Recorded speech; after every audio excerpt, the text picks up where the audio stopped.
All right, Uncut, all right, all right, all right, all unedited. right.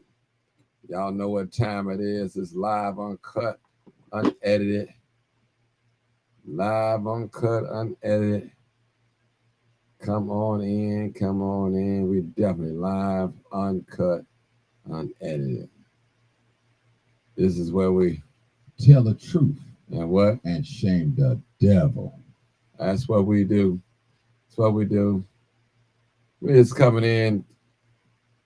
All right. Appreciate you guys coming in. Come on in, come on in, come on in. We try to wrap this up in a half an hour. We just want to come on and spread some love and some encouragement words to the listening audience. Appreciate you. Appreciate you. I really do. Really do. I tell you. Don't let nobody tell you I don't, but I do really do. I tell you, y'all know what it You is. already know what it is. Live, Live, uncut, uncut, unedited. unedited. Tell her what Tell the truth and what? and shame the devil. Man, man, man. Real talk, people. Real talk. Real talk. Come on in. Come on in. YouTube family. Come on in. I can scream his name. Felisa Lewis. What's up, Leslie Brown? What's going on? Raven Harris. What's going on? Y'all check in where y'all from. Check in where you're from. South Side, West Side, New York, California. Check on in. Check on in. We on this Facebook, YouTube live, late at night Chicago time. Grown folks time. All children that's in school should be asleep at this time. If they're not asleep, they should be laying down. Period. Laying down. Making like they sleep, pretending like they sleep. Lay it down. Tracy Taylor, what's up, Miss Taylor? Tell you. All right. Janice Bowers. All right. Oh, y'all watching from Texas. Texas in the house. Tanya White, South Suburbs here. Okay. All right. Come on in. Jamal Harris, tell the truth Tell the truth and and shame shame the the devil. devil. Tanya White. All right. Belisa Lewis from Chicago, South Side, living in Indiana. That's what I'm talking about. Mary Clay, all the way from Texas. Tracy Taylor, Texas. That's what I'm talking about. My out of town is showing me love. It's where we tell the truth and shame the devil. Yeah, listen, one thing about this broadcast right here, you're going to get some information that's going to help you. You may not agree with everything, and I don't expect you to agree with everything, but you're going to find some information that you can apply to your situation or your life. That's real talk. Real talk. Nisha Thomas Taylor, what's up, young lady? I see you. I see you. I see you. I see you. Midlothian in the house. Yes, sir. Ron, DJ, Q Tech, Alexander, what's up, Martin? Nice to meet you the other weekend, brother. Yeah, yes, sir. Yes, sir, brother. Hey, Robert Johnson, West Pullman. One thing about me, brother, you ain't gonna see one thing on Facebook. Then when you meet me, it's another thing in person. It don't work like that with me, brother. I'm straight up and down. Straight up and down. It is, and I love being black. Courtney Smith, Arkansas, in the house. All right. Julie, what's up, Julie? Good evening, Martin. Good evening. Mary Clay, Lavala, don't mess with the Trexas. All right. Trexas. Rosina, what's up, Miss Rosina? Hey, y'all, Lee Ethel, we're going to do some calling in real quick. Whatever y'all feel like we want to talk about tonight, it's okay with me. I'm open. It's open dialogue tonight. We got about maybe to 12, 15 to do a dialogue. That's enough.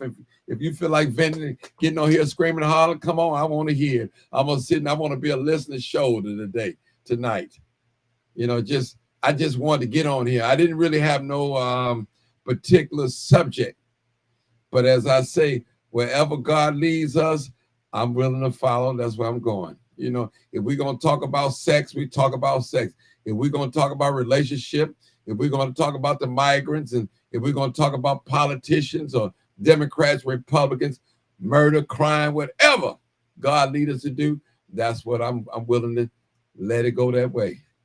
You know, you've heard preachers say they written a certain thing, they wrote a certain thing down, but when they got before the people, that message went out the window, if I may use that term. They had to go where God lead them. I tell you. All right, Stock King, Dallas here. All right, I see you, bro. Robert Just, any solution for carjack? Oh, we could talk about that. Robert, call in. Let's talk about that. I definitely got a couple of solutions for that. I definitely got a couple of solutions. Call in, brother. Let me tell you the number. We go to the number right here. Call in number 872. And we could talk about carjacking. 08 Anything we would talk about. Or 872-297-6389. All right, 872-299-0808. 872-297-6389. Are there any solutions on carjacking? I have a few. Solutions on carjacking. Call in, brother. We can talk about it real quick. I'll give it to you. All right, Cassandra Clark. I see you. But listen, but Lisa Lewis, again, literacy in our country is at an all-time low. True. Chris Moore, blessings. We got to start reading books, people. We got to start reading to our babies in the stomach, in the belly. When they're in the belly, start reading to the babies. Stop all that fussing and cussing and smoking them blunts. Read to them babies. Rub that stomach and tell the babies how much you appreciate your child, and you're looking for the baby to come, for you to be a great leader, a warrior, great woman of God, great man of God. All right. Come on, Anthony Johnson, call in, bro.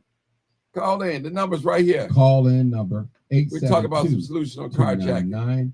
0808 or 872-297-6389. All right, Jamal Harris said, lock them up, build more jails. You must be white. Hey, bro, listen, call in. Tell me why you say that. Come on, call me and tell me why you think building more jails is going to be a solution. Tell me that. Do you know you have people out here that don't fear death? So you know if they don't fear death, what they probably think about jail. We got more murders now in the daytime, probably that take place at nighttime now. Call in, man. All right. Brother Nathan, what's going on? William, what's up? Good evening. Shirley Lindsay. All right. Venus, what's up, Venus? All right, my brother DeLawrence, what's up? I agree with you, brother. And keep working to open up eyes of the people. And that's what we have to do, you know? That's what we have to do, people. Listen, it don't make no difference. Okay, you at work, okay, no problem. Listen, it don't make no difference if they're same color as me. Don't you know most crime is committed in the same area where they live, in the proximity area where they live at? Did you know that? Chicago is a segregated city. Now imagine if everybody lived around each other. Blacks, white, Asians, Puerto Ricans, Mexicans, Latinos, Arabs. We all live together in each other. You wouldn't hear that term called black on black crime. You wouldn't hear that. This is the only race that you hear black on black crime. Black people would never stop killing each other. White people would never stop killing each other. Asian people would never stop killing each other. Arabs would never stop killing each other. So don't come on here and tell me black people stop killing each other. All races kill each other. All races. You got a European war going on right now in the Soviet Union. Ukraine. That's a white man's war. They're killing each other. They're not praying for each other. They're killing each other. Yes. It's a lot of coming. I need some people to call in. Somebody said I'm the only way I've been up. Well, that's okay. I'm the same way. I'm raised first. I'm raised first. I love black people. I love black people. And I'm concerned about black people. Rightfully so. That's not a sin at all. No one's going to make me feel bad. I'm concerned about black people. About being concerned about black people. It ain't going to happen. Just not going to happen. All right, let's read some of these comments. I need somebody to call in, okay? Brother, you can't be concerned about black people. You talking about locking them all up? Brother, listen. If the migrants, and I'm quite sure Venezuelan, they empty their jails and sent a lot of them guys over here that was in them jails. They sent them criminals over here. Some of them, not all of them. They sent their criminals over here. Come on now.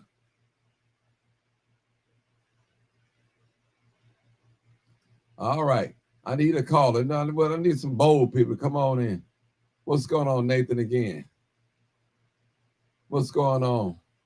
All right. Y'all gonna wait till I start talking to come to get to calling in. Watch.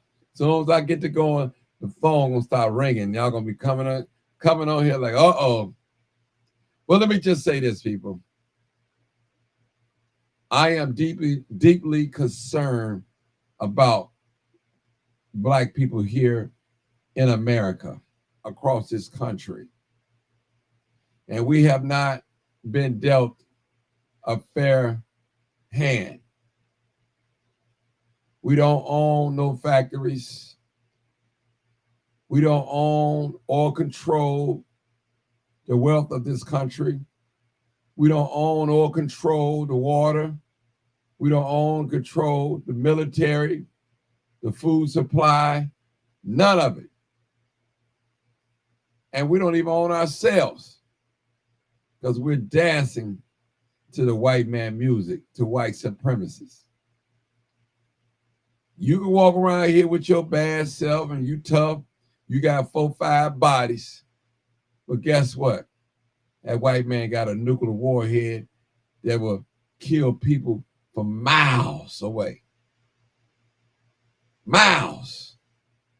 He got fighter jets in the sky ready to blow up something, to destroy something. And you got a little bitty old pop gun and 7 bodies on it and thinking you're going to conquer the world. I got a caller. So, young man, when that bullet leaves that chamber, there's no returning. There's no returning. So I need you to think before you use that bullet. And now don't get me wrong. I believe in weapons. I believe in weapons for self-defense. Now, I don't believe in no weapons when you cause somebody mean mug you, you pull out your gun and shoot them. They cut you off. Hey, caller, where you calling from? You're my first caller, 0858. Yeah, I'm calling from Midlothian, Illinois. How you doing, sir? That's J Mall, right? Yeah. Yes, sir. Yeah, come on, bro. Talk to me now. Why you want to build more jails, man? Talk to me, man. Talk to your brother. Okay, that's what I was saying in the comments. My main concern is about my people, black people. If it means that the people that's among us wish to do us harm, not all but some, the ones that do, if you're putting them away, that helps to protect you and I. Okay. You understand what I'm saying? So now, okay. Now, what you said is 100% true. Now, let me ask you this question. If we put away the criminals, the carjackers, of course, they're not going to go to jail for lifetime for carjacking. When they get out, then what? Okay, when they get out, they got options like everybody else. I mean, no, they ain't got they ain't got too many options. Well, but they're options nonetheless. I mean, okay. You know, they're gonna have good example like CTA, they hiring felons, and a lot of these other companies are hiring people that's been in the prison system. Mhm. So there's options out there. Okay, if you don't want to go work for a company, go start your own business. Say maybe you pick up a trade. Maybe while you was incarcerated, you may have learned something that you could apply out here to earn a living for yourself. Okay. So the easy thing to do is to go right back to crime. That's what some of these guys fall back is, and they find themselves in and out the system instead of being resourceful. So it's not always about the resources. You as an individual have to be resourceful. And that applies to everybody else. It's no different than what you're doing right now. Mhm. You have a talent. You decided to start this podcast. You grew a following on your own. You chose to be resourceful. Mhm. So it's the same principle. We got the same time. 24 hours in a day. You choose what you do with that. Mhm. I much agree. So that's what I'm saying. So I don't have too much empathy. I know people make mistakes. We all do. Some is worse than others, but the law is the law. None of us are exempt from that law. So my thing is protect the people, those of us that's not out here doing this type of stuff, so we won't be victims. I'm thinking about these black folks in their 60s and 70s when I say that. And here's some young kid bust them up in the head and take their car, or break up in their house and take this and take that. No, we need to protect the seniors. Mm. You see what I'm saying? So if that means they got to go to jail, then they got to go to jail. It is what it is. Okay, now, let me ask you another question about jail too. Now, do you think that we could lock up every carjacker? Every carjacker is not going to get caught and serve prison time. It's just not going to happen. That's true.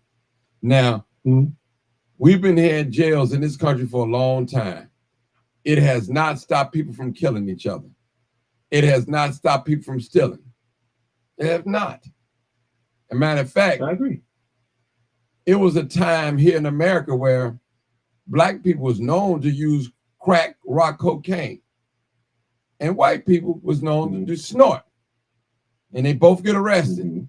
But the one that had the crack rock got more time.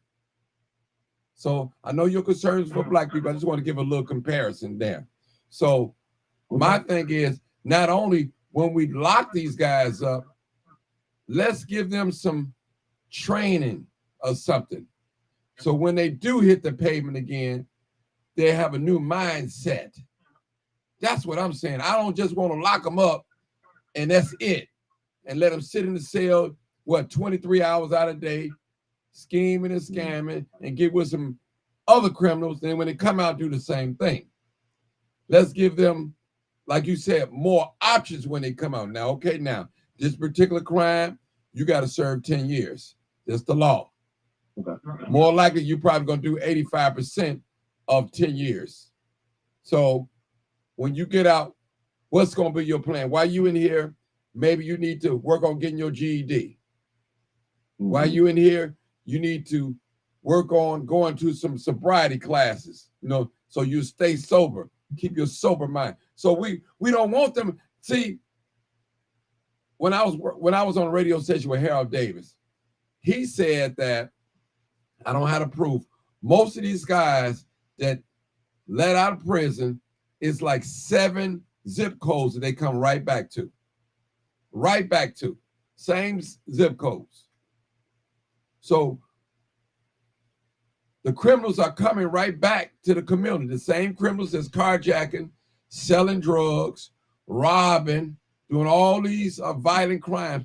When they out, because these not life sentences. Carjacking is not a life sentence.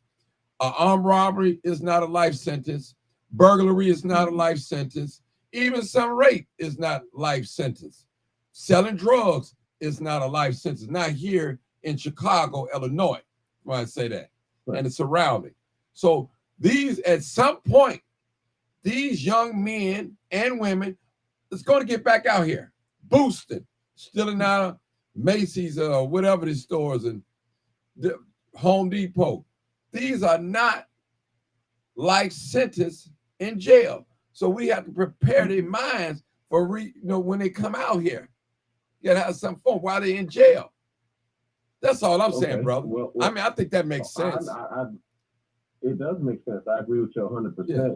But I mean, what the fact is, you have some people that go to college and come out crackheads. You have Yes. some people that go to jail and come out lawyers.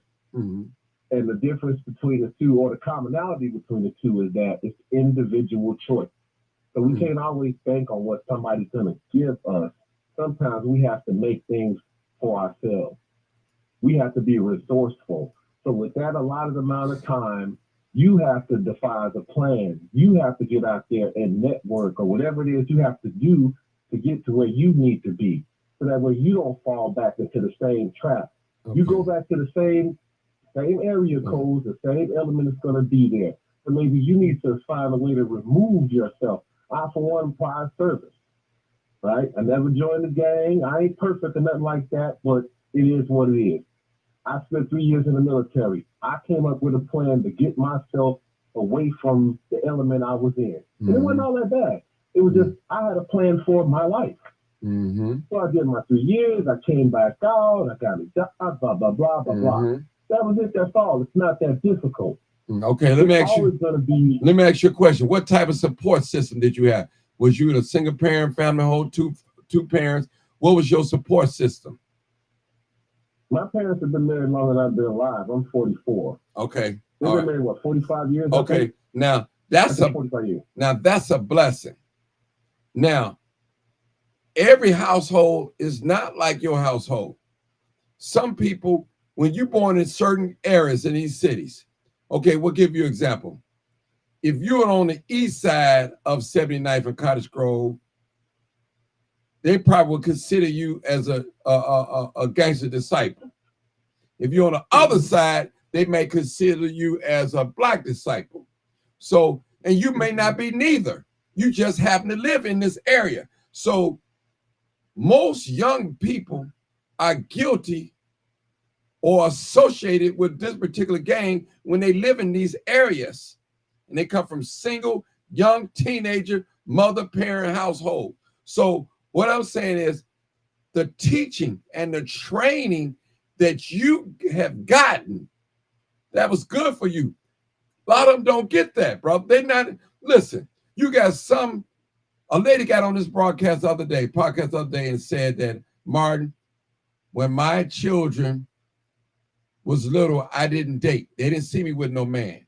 But when my daughters started to begin to dating, and I realized she started dealing with anything because she didn't have nothing to measure it with.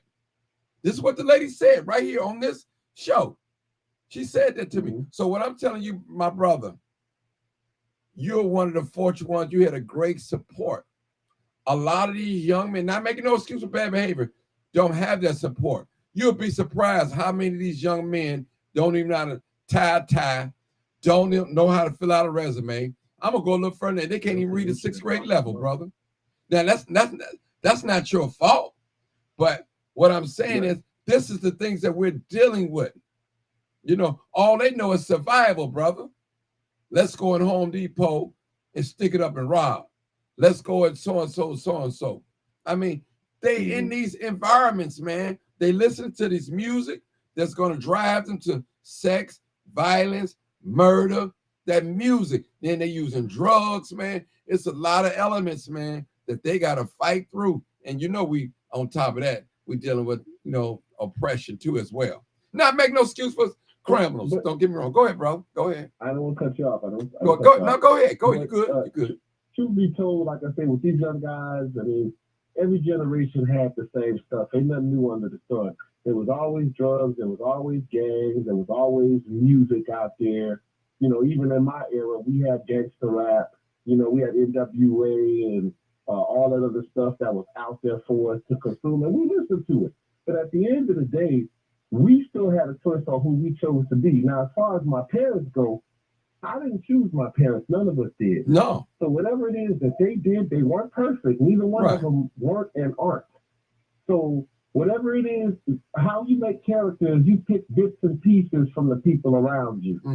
You know what I mean? So I still have final say on who I want to be.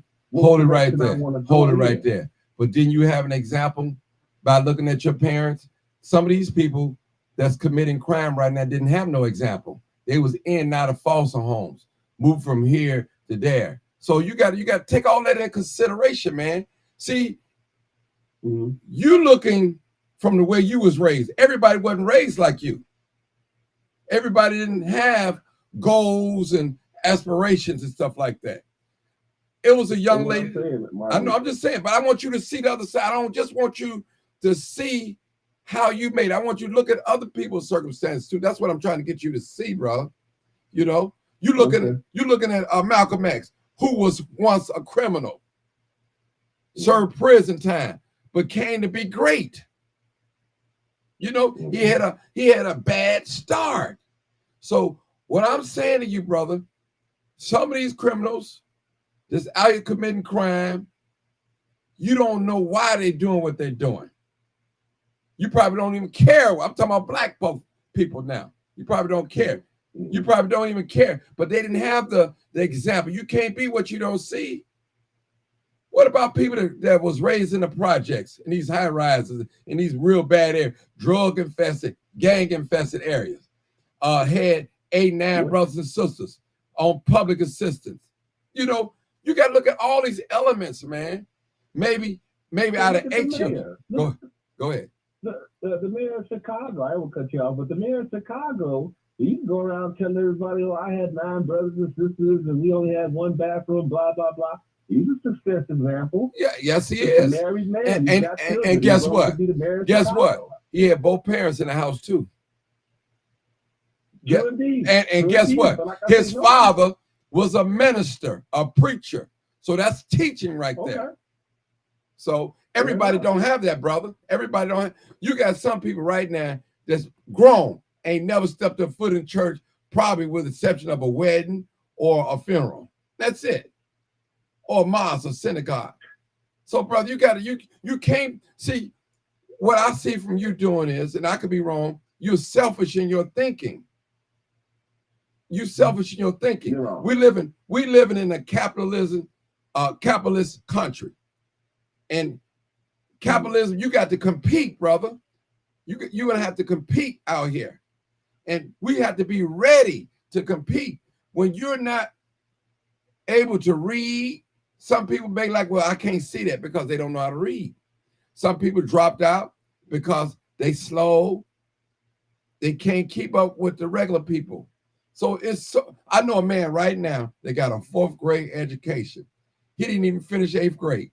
A dear friend of mine, a successful person now, hard worker, mechanic. He had to work all his life.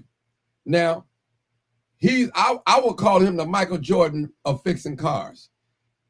Outside of that, he may not know a lot of other little things. He can't read on a college level, but he know enough to run a business, get himself going out there, apply what he know, how to solve solution, build motors and paint cars and do all those things. But hold on, let me let this next caller talk real quick because they've been on hold for a long time. 4162. 4162. Come on, caller. How you doing? My name is Anthony. Hey, how you doing, Brother Anthony? Come on, talk to us, Brother Anthony. Talk to us. I just want to touch on what the guy that was talking. Yeah. And I was just confused because I didn't understand your stance. At first you were saying the solution was to lock everybody up. Then you took another stance saying making excuses to why these people may be committing these crimes or whatsoever. Well, it's just yeah, you talking about you, brother? No, not the host, the caller. That's me. Yeah. I didn't say that. Wait. No.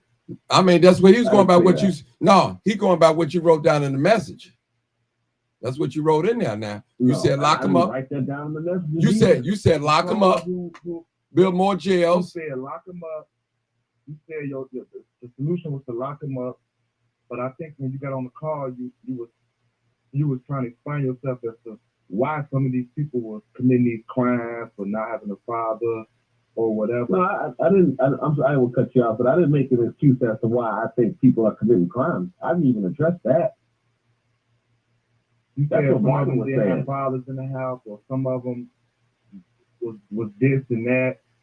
But the thing was, I just want to go and tackle the lock them up portion. That's really what I just want to address. Okay, well, talk to us. You can't be for the people if the only solution you think is to lock them up, because that was never a solution for us. That was never put in place to help us from start. Everything is about originality. And there's a term called Stockholm syndrome. I don't know if you know the definition of that, but it's basically when the oppressor beats you for so long and so hard that you will start making excuses for the oppressor. And I'm 35 years old, and that's what I see a lot from the older generation. Not a lot, but I see the disconnect between the younger generation and the older generation, because it seems that the older generation was just used to doing what they're told. Go to work, get credit cards, pay your bills. Don't try to invest. Don't learn finance. And that's what was never taught down to the younger generation. So though the younger generation is not perfect, and just like the whole said, crime has always been around. Don't let this public agenda convince us to think that black people is the only people that commit crime. The guy just explained to you that there's a whole European war going on that nobody want to talk about. Europeans have been at war since the day, and now a little black on black crime happened. They make it like it's the end of the world. Them folks been killing since the beginning of the day. Nobody talk about white on white crime. They want to talk about black on black crime. So why are black people concerned about what Europeans are doing? Why are we even addressing that? We should be. I think We so. should be concerned. We should be taking our energy. Because when you brought up lock them up, that's a European solution. That's a European approach. Because through the beginning of time, people have always governed themselves. People never needed another race of people to come in and govern people, their own people. So when they came in, because if you want to go back to the originality of jail, not saying it shouldn't be here, because I do agree senior citizens need to be protected, but you can't talk about something and not know the originality of it. For one, people don't know the difference between crime and violation. And with this new judicial system, they have convinced black people that violations are crime. So they have convinced the average black folk that, oh, not having the city sticker on your car means you got to get out your vehicle. No, I don't. But that's what most black people do. You pull me over for a city sticker. Why do I got to hop out my vehicle? See the difference between a violation and a crime? So for one, we have a lack of understanding of law. And this is the reason why our rights are violated to the extreme. Our rights are violated so much that people who actually exercise their rights get demonized by black people for exercising, all because they're exercising their rights. Because you mad because you don't know how to exercise your rights or never exercise your rights. You want to demonize younger people or the younger generation or anybody that actually exercise their rights. You want to demonize them in ways like, oh, just do what you're told. I'm doing as I told. I'm following my God-given rights. So, for one, our problem is, what I think is, black folks need to clean house. We need to get rid of these, I don't know if I can even say that term on this, or I don't even know if house Negro or what that term is said. If you want freedom, if you ain't willing to kill for it, then you don't belong here. Because no other race ever got freedom from protesting or peace talk. Now, does that mean go to war? Nah, it don't mean that, because we as a people not even ready to go to war with them people like that. For one, we don't even know how to plant. For one, we don't know law. We don't even have the necessity to even be trying to even put up a fight. But what we need to do, what we can do, is clean house. And clean the house starts in the home. For one, it starts in the home. It starts with men being men. It's hard to be men when we're looking up to fake leaders. Over half our politicians is fake. Our mayor is fake. So we got a clean house. Period. We following up behind people. You think Europeans are keeping us down? Nah, it's impossible for them to keep us down by themselves, man. We keeping ourselves down. And all they're doing is helping us. I agree with that 100%. It's not enough Europeans to keep us down. Hey, when they was going to Africa, taking slaves, they wasn't rolling up on boats catching slaves? No, it wasn't. Hey, bro. They didn't come in and Brother, slave us. hold on. Remember, we were Brother, let me traded and brother. bonded Let me hold you. I just want to correct you on one thing. Now you perfect. Now, when they went to Africa, they wasn't slaves. They made them slaves. Just say that. When they went to Africa and got Africans, that's what you need to say. Yeah, so when Africans, we was already here. Right. So I'm just saying, so they wasn't slaves when they came. Okay, that's all I want to tell you. But you could go ahead, bro. Yeah, we wasn't slaves. Right. And remember, they didn't come and enslave us. They didn't come and kidnap us. Right. They didn't do that. We were traded and sold first into slavery. Mm-hmm. We were traded for guns first. And then after a while, they just said, hell, we will. And one of the biggest lies in the world is the Atlanta slave trade. They didn't bring that many. They want us to think that over 10 million Africans was brought over here for you not to know you was already from here. So for one, it's going to always be a disconnect amongst our own people because we can't even agree on common goals, common curriculum, common things that everybody can agree on that make sense, like every other race can. Europeans have their own little fights, but guess what? They all got a common goal against. They against us. We don't have nothing in common. Black people don't have nothing in common. Nothing. We don't have common agenda. We don't have common nothing.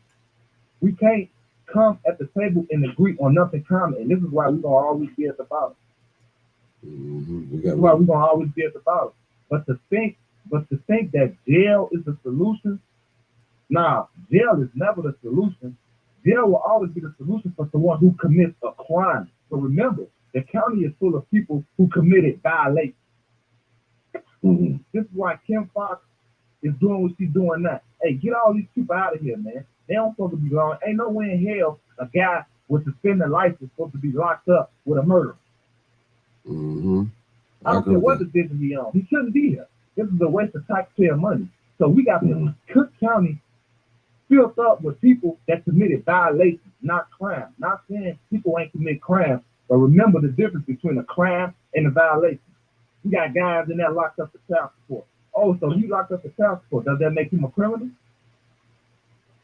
Hold it right there. Does that make him a criminal because he locked up for child support? That's true. No, it don't. That's true. That is That true. don't make him a criminal, so he shouldn't be in there.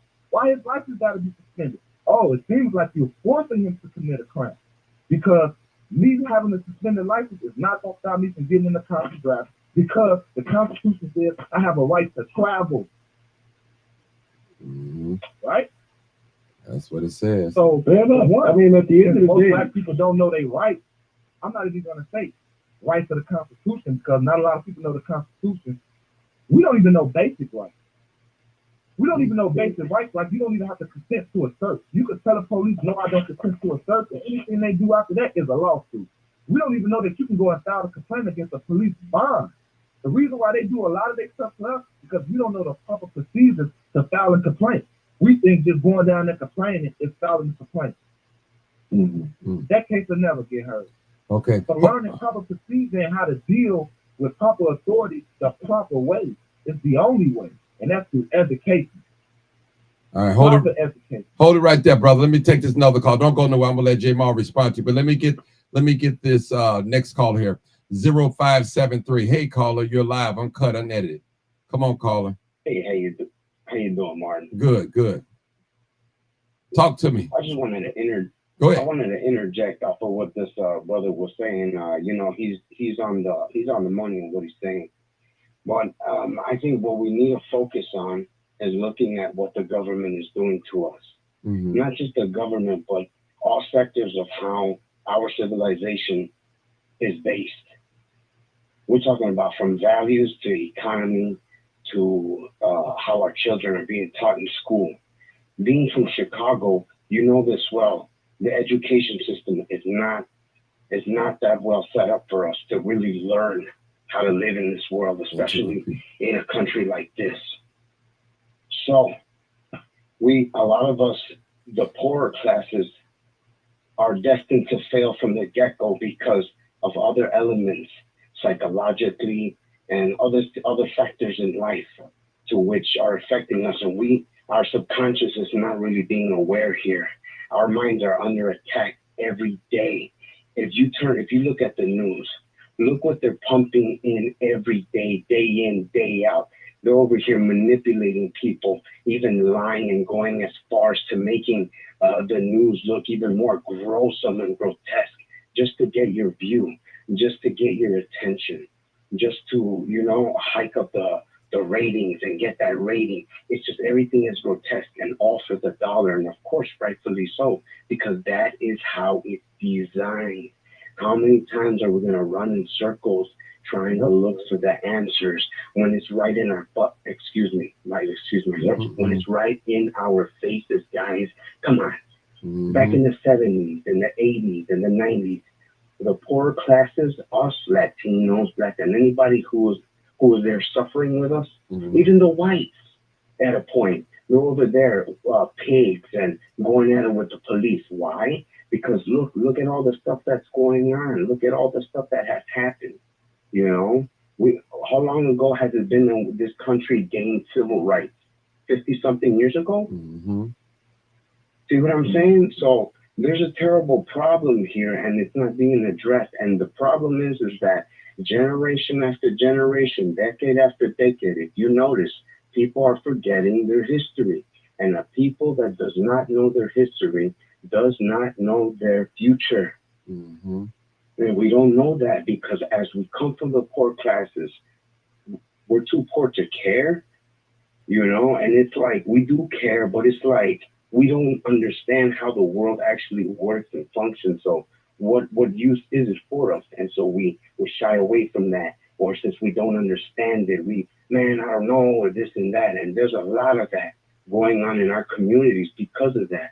And we don't want to address it sometimes. And there's a lot of mentality that goes into it. And that's how they manipulate us, because we have a very stupid mentality and we fall into it a lot of the time. And it comes in forms of machismo or the culture and the music or the movies. And look, since the 1920s, they've been pumping out all the movies with the gangsters. And look at, we fell into that. And we still pay homage to that, because they use our own culture against us to manipulate us and twist it and turn it and use it against us. And if you look at the state of how the entertainment business is now, look at it now compared to 20 years ago. You couldn't even show what they're showing now. Kids have access to information that you and I were so innocent back then. Now these kids are so more corrupt than me and you wouldn't even believe it. Mm-hmm. What is in their minds? Right, you're right. I want to say something. You took me to my next point. So I want to play this little quick video I put up earlier today. And it's going exactly what you said. So I want to play it real quick so you can listen, and I'll come back to you guys. And on there, see, all those guys, Fred, all of them, they were not for money. They were principles. Would you agree? The young leaders today, they want money. What young leaders? You got a lot of brother. You putting Sheriff and Fred in the same category with who? Most of your leaders today are hip hop artists. No. Yes, they are. As Malcolm said, only in the black community can you go and find entertainers. You understand? And authors and musicians and singers to be leaders of black folks. Can you go to the white community and go talk to a comedian and say, hey, do you think blacks, elitist blacks, are on the side of you or the power that be? Are you talking about the bootleggers? Yes. You talking about the house niggas? Well, them and others. Yeah. Yes, sir. I just answered your question. They're not on your side. Obviously, because I'm a field nigga. Okay, and those are your leaders. That's not my leaders. Those are appointed leaders by the board. Then who are your leaders? My leaders, no. So let me say this. What was done that black people have learned from is that in the 60s and before then, we always had a leader. Okay, as in Chicago, we had Chairman Fred, all right, and they made sure to kill him off. Okay, you had the gangs, they flooded with drugs and things like that. Okay, and so the bottom line is, no matter any leaders that we get, Markham and Malcolm, they come in and assassinate them, and that kind of quashes the movement. Now we understand we don't need a leader, we need a code, and we have a code, and the code is be one, black first. Let me start talking on that. See, all those guys, Fred, all of them, they were not for money. They were principles. Would you agree? The young leaders today, they want money. What young leaders? You got a lot of brother.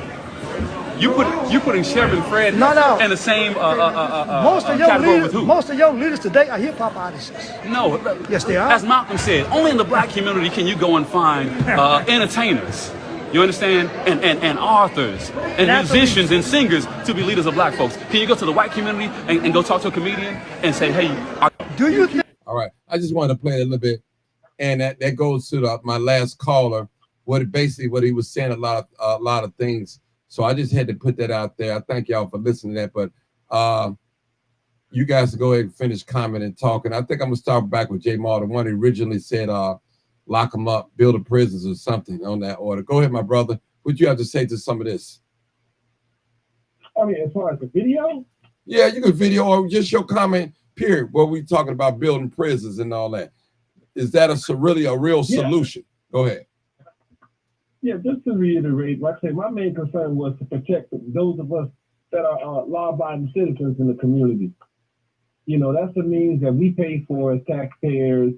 You know, and if that's what it takes to get those people off the streets that's busting up in people's houses and stuff like that, you know, hey, that'll keep the older people safe. That'll keep everybody a little bit safer. It's not going to prevent crime, because there's always going to be people out there looking to commit crime, but that will help to get some of the people off the street, even if it's a temporary fix.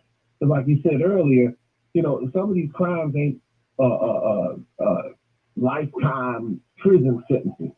You know, they're gonna be right back out there, but then they'll be right back in. So at least that's a tool that we can utilize like every other citizen. That's how I feel about it, you know. Okay. All right. Anybody go ahead. Anybody want to comment on that? Go ahead. Yes, absolutely. So check this out. By us actually saying build more prisons and things like that, we're actually falling into another trap. The corporations are making millions of dollars off of us. They want it. You know, when you go to jail in Cook County Jail, Chicago, you know what the police tell you there? When you're actually leaving the place, they tell you, you know, oh, we'll see you again. We hope you come back. Bring a friend, because it's money, guys. These people want to build more prisons, but they're doing it in such a way where it's convenient to them at certain times.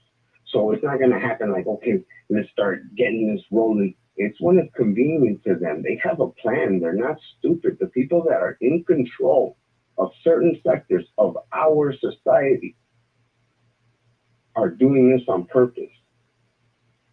You know, and it's really crazy, man. We got to start looking at all these corporations. We got to start studying them. We got to start studying the people who are passing all these laws. We got to start paying attention to what's going on right underneath our noses, because we're so busy with the bills. We're so busy with all the other things, and all these kids are out of control. We don't even know how to take care of these kids or what to do with them. That we're just like throw them in prison. That's where we're at now, guys. And that is a recipe for disaster. We're not fixing the problem. The same thing that was said about us in the 90s and the 80s and the 70s. Brother. We're saying the same thing. You know what I'm saying? We're saying it again. We're repeating the stuff. But you know what I'm saying? That's them. Now, check this out, though. We didn't have the information that we had back in the days, guys. So we've reformed ourselves now in these streets.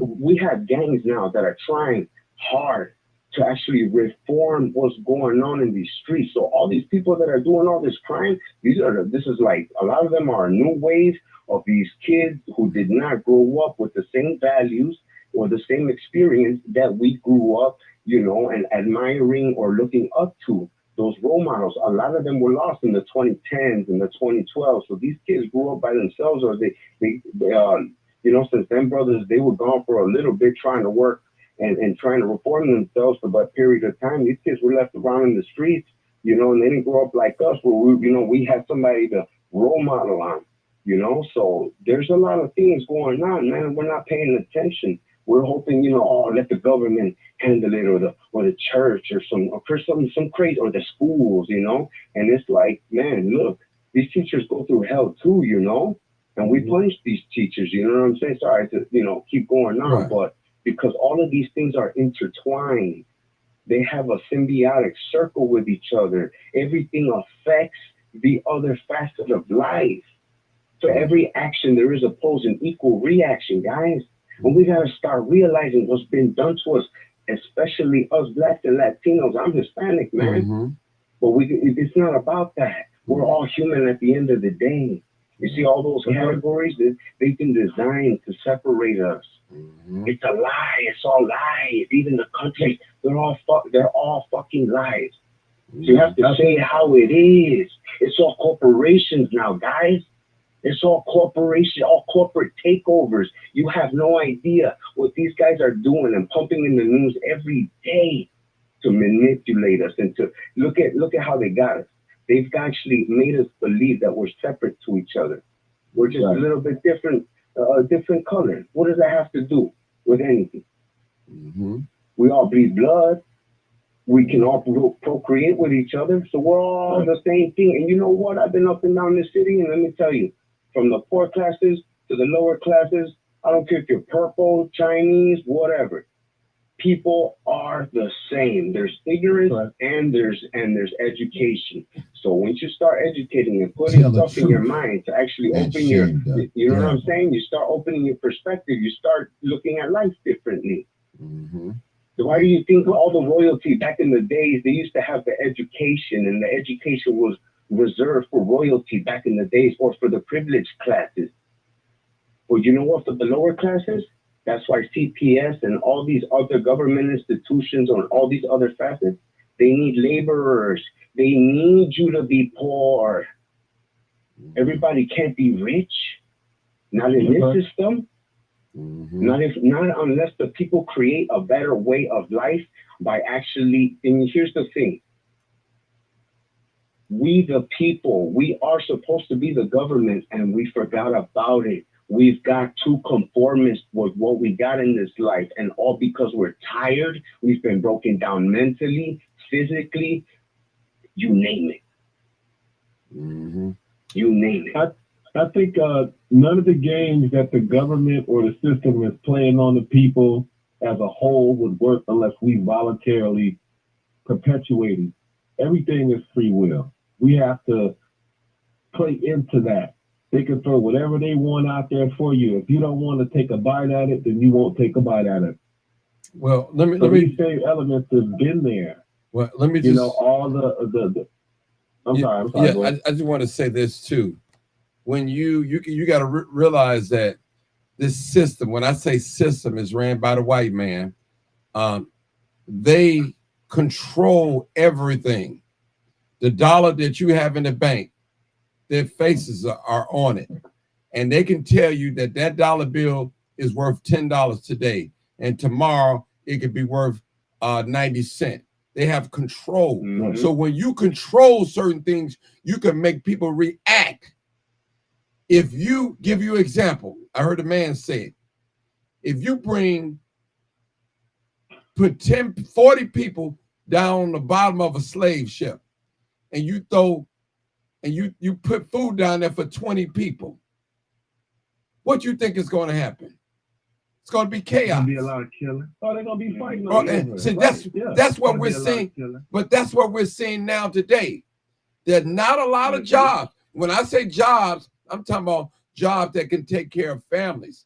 We're not talking about McDonald's, Burger King, Popeyes. And, you know, I'm not talking about those. I'm talking about little good government jobs, working on the truck, union jobs. Those jobs like that, you could take out of all the high school. Right. People don't even talk about that. But that's on purpose. So if you listen, that was on purpose. They are controlling the narrative. They're controlling the narrative because we're too ignorant to know what's being thrown in our faces when it comes down to education. Because everything they doing, they ain't just start doing. And I want to tackle the first guy who you said your only concern was safety. Why do you think my only concern was safety? I just drop the hammer on your own. You're so quick to drop the hammer on your own. And I understand safety. Yeah, safety is everything for everybody. Everybody wants to feel safe. But you're so quick to drop the hammer on your own. Let me tell you what crime was committed and nobody did nothing. You know what was a crime that was committed amongst all people and nobody did nothing? When Mayor Daley left the office and sold the ticket program to private vendors. That was a crime. Black people didn't do nothing. We can't go down there marching and do nothing. But as soon as a black person do something, who's the first to demonize and drop a hammer? The black person.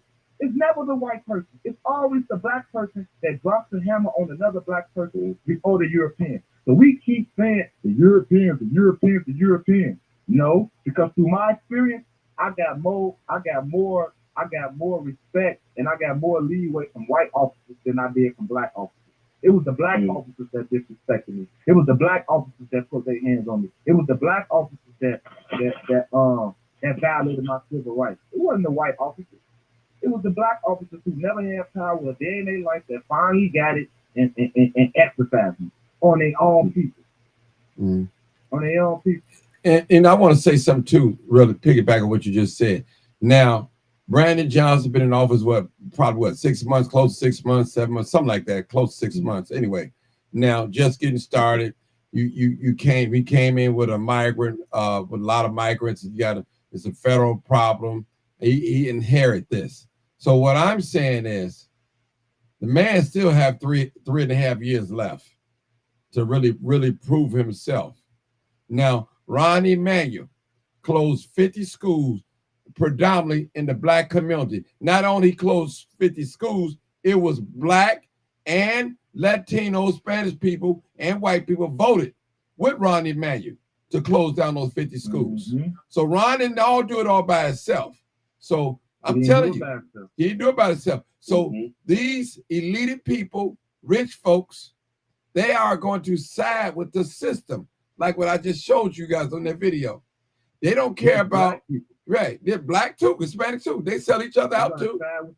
Yeah, they're going to side with the system because they got this big boy club, the 1% club. Okay, we're not like these other people, you know, and we have to be careful of looking down on certain class of people, because guess what? It may be him today and it may be us tomorrow. You got poor people once was well off that fell off. They don't have that American Express card no more. They got bad credit. Their house in foreclosure, you got to take it away. It can happen to anyone. You can lose your mind like that. Your health can decline. And so these are the things that we got to consider about in life. Because when we make mockery of the poor, we make mockery of God. Period. Now, a lot of you guys follow me, and one thing I refuse to do to show the migrants sleeping in tents. I'm not going to do that because I'm going to give them their privacy on my platform when it comes to that, because I don't want to be known as looking down on poor folks. Now, don't get me wrong. I believe that we should take care of our own first. I'm with that. I'm perfect. I'm with that. But I'm not going to make mockery of poor people. I'm not going to do that. I'm not going to do that. I'm not going to make shame, because you don't know how they upbringing, what challenges they face in their lifetime. You got some people right now that's living out of storage locker. Well, what do you mean, Martin? They got their clothes in the storage, and when they go to change their clothes, they got to go to storage, get their clothes, and change it at the storage, right? Maybe wash up in storage. Not literally sleeping in there, but you don't know what people's conditions are.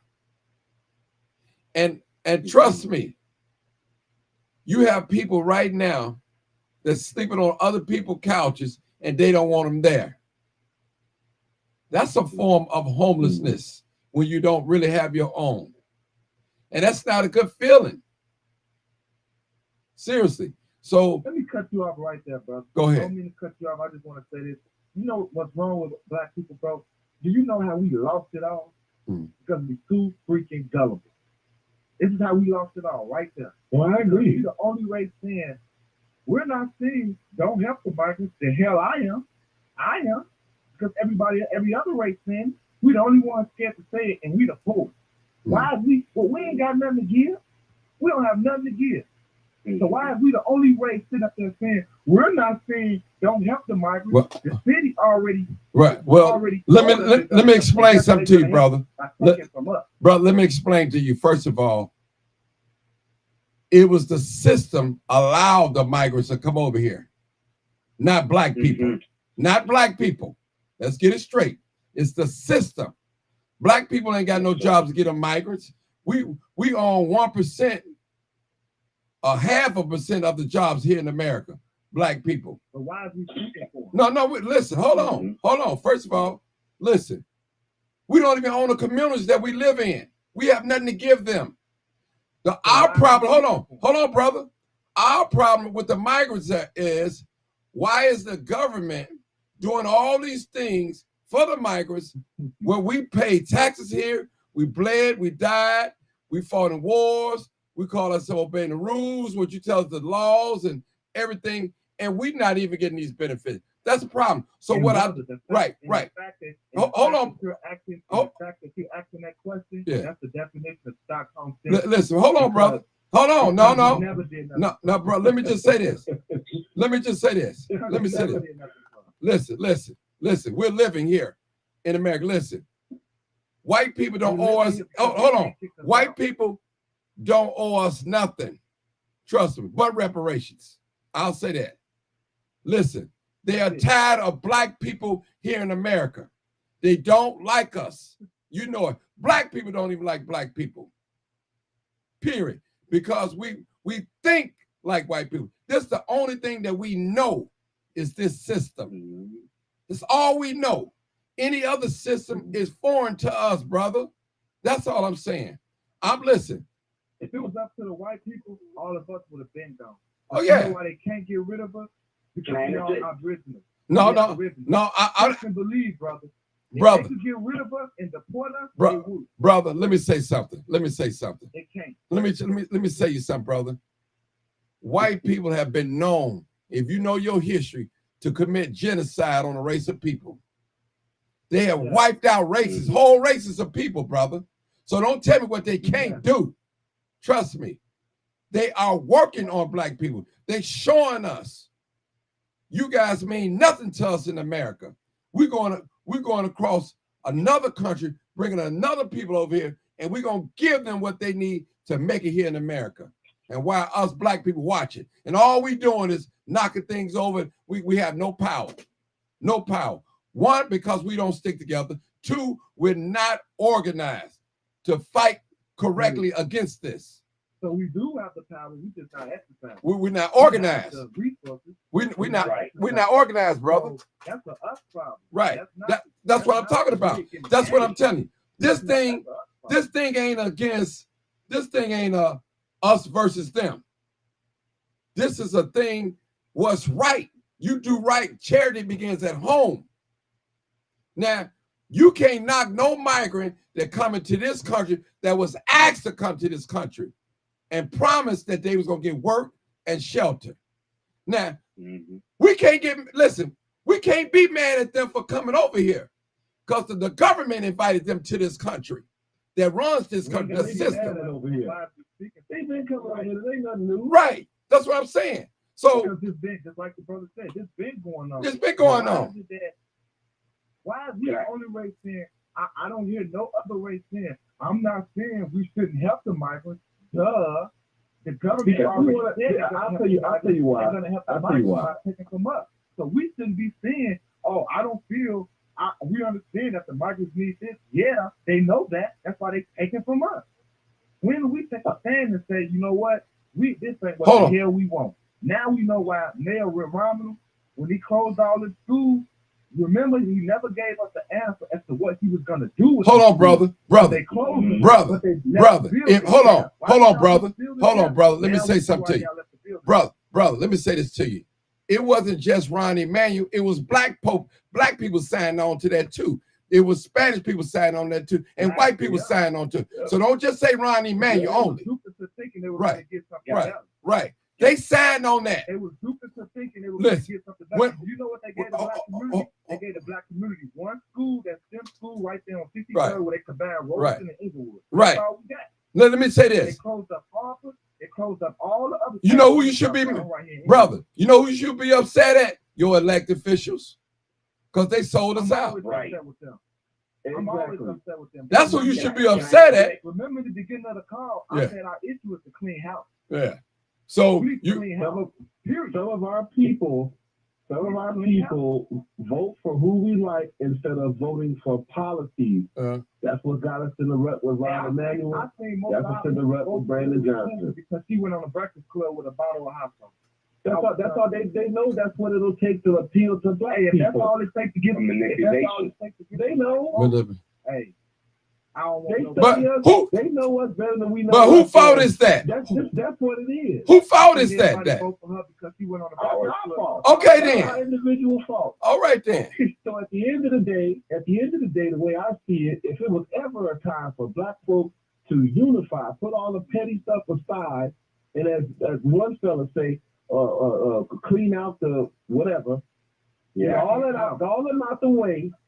Get black people together and start putting some money together. That's the most important thing that we need to do.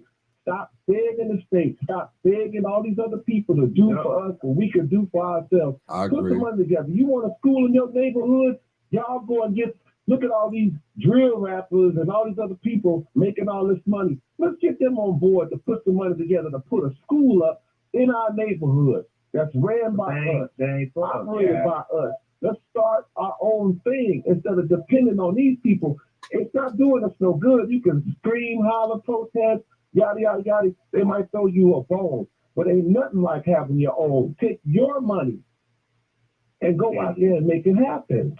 This is the time. But we have to be organized, brother. Listen. Brother, having money don't make you smart. Having money don't make. No, it's not about a person. I'm not saying smart. I'm not saying it's going to make you smart. I'm saying it's a sign of solidarity. When you don't need everybody on board, Martin is out his own mouth. You just need a few people to get together to put some money out there to make things happen for black people. That's it. That's all. But brother, the black successful people that want to help, they're going out and helping because they know the people who's in these positions really don't want to help. Where are our schools? Where are our banks? Where are our grocery stores? Where they at? They don't exist. They don't exist. They don't exist. So that can't be true. What? You just said oh, well, the ones that want to help are helping. Where are they at? Where are our grocery stores? Where are our banks? Where's all this stuff at? They're not going to give it. They don't exist. Now do it. The people who have the money to start a bank, people like Oprah, Jay-Z, those people with millions and billions of dollars to actually put enough money up to start a bank, those are fake leaders. So I'm not even. Them ain't the only people that got money, sir. Thank you.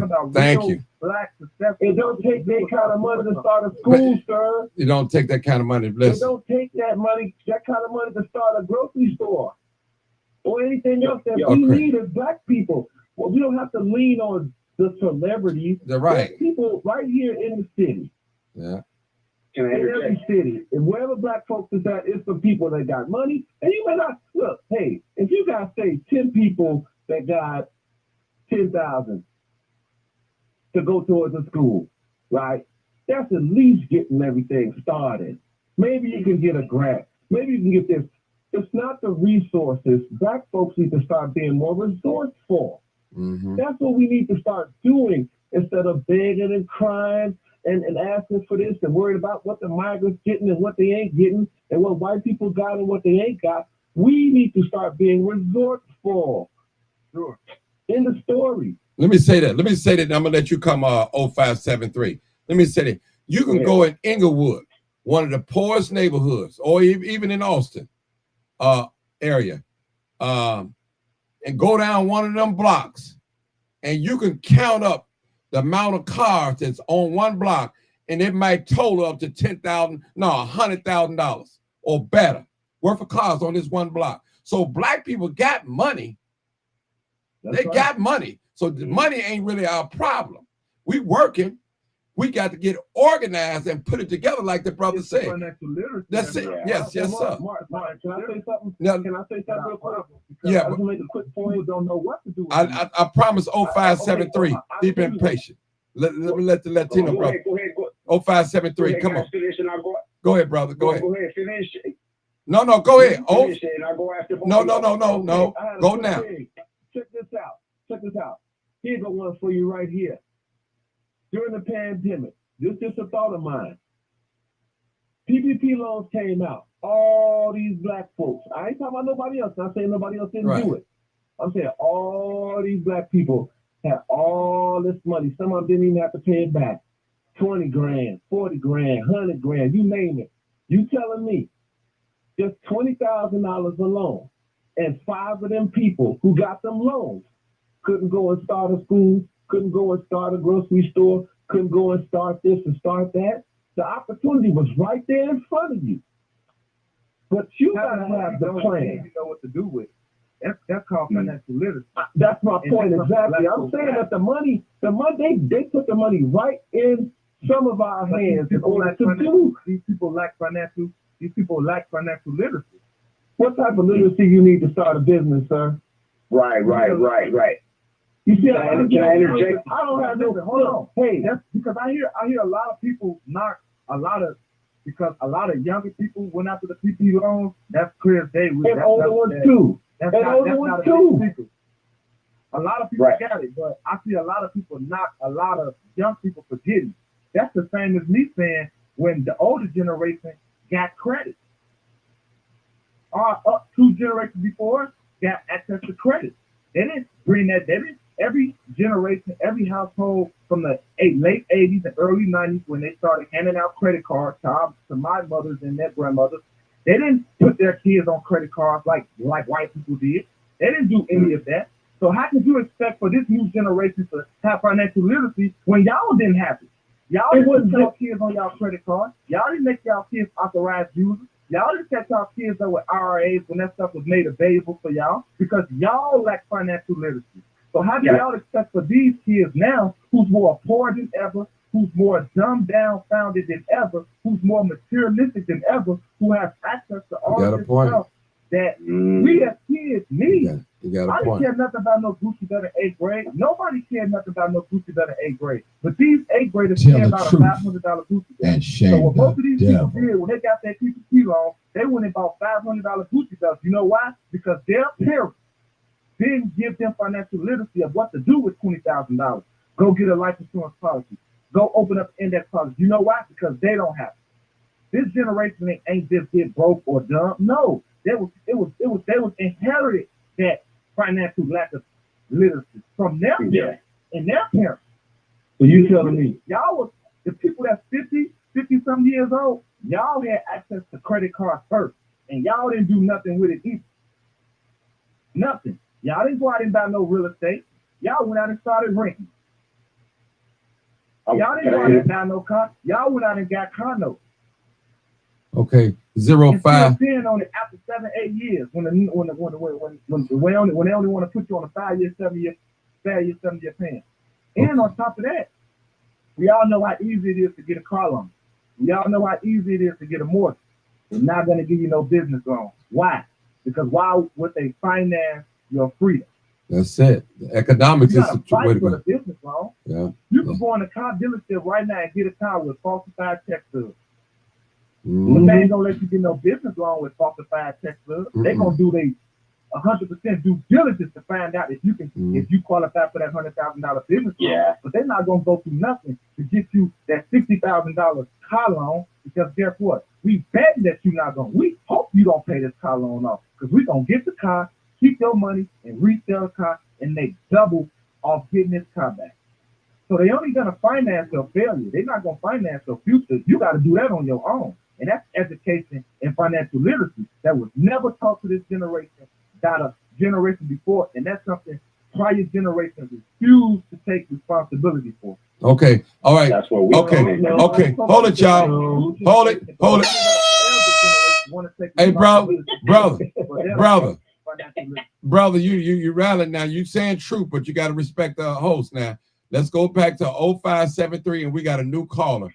Caller been holding on for at least 20 minutes, but I'm going to go to 0573. Come on, my brother, then I'm going to take the new caller. Go ahead.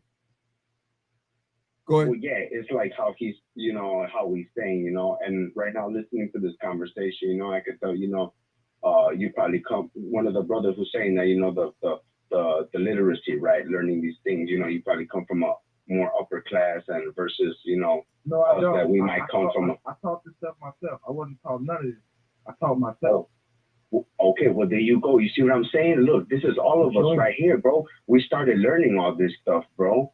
So it's us that's going to have to start teaching. We are the gap, bro. And that's the thing right there, bro, because since we went to go and reform, that's when these kids kind of like swayed off and like paid attention to these phones, man.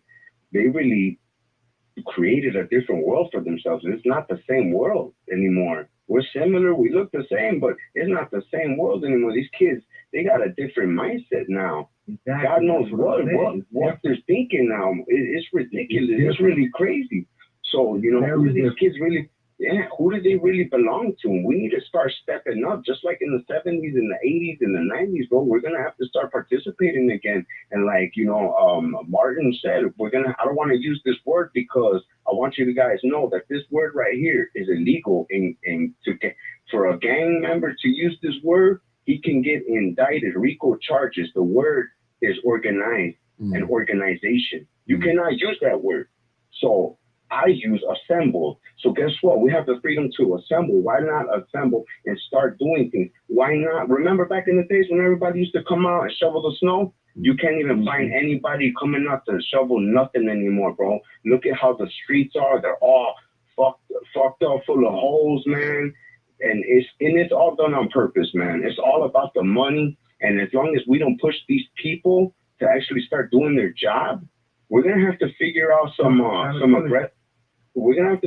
aggressive measures to start making people compliant, because this cannot be tolerated anymore. I mean, do we have to repeat Humboldt Park riots 1966 and 1977 again just to get some demands met? I mean, is that what it has to come to, really? But you know what? I think that's where Reformation, how we've been doing and learning these things, that's where that comes in. Because knowledge is power, and the system does work if you know how to use it. Mm-hmm.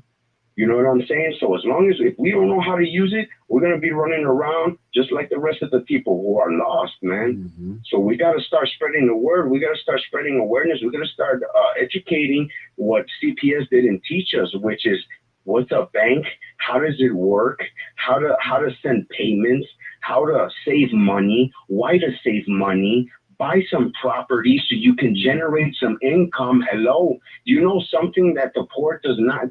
The poor likes to spend all their money, but they never buy one thing that the rich buy. You know what that is?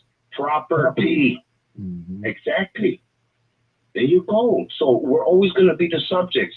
Do you know on paper in a bank, do you know what they refer to the lower classes?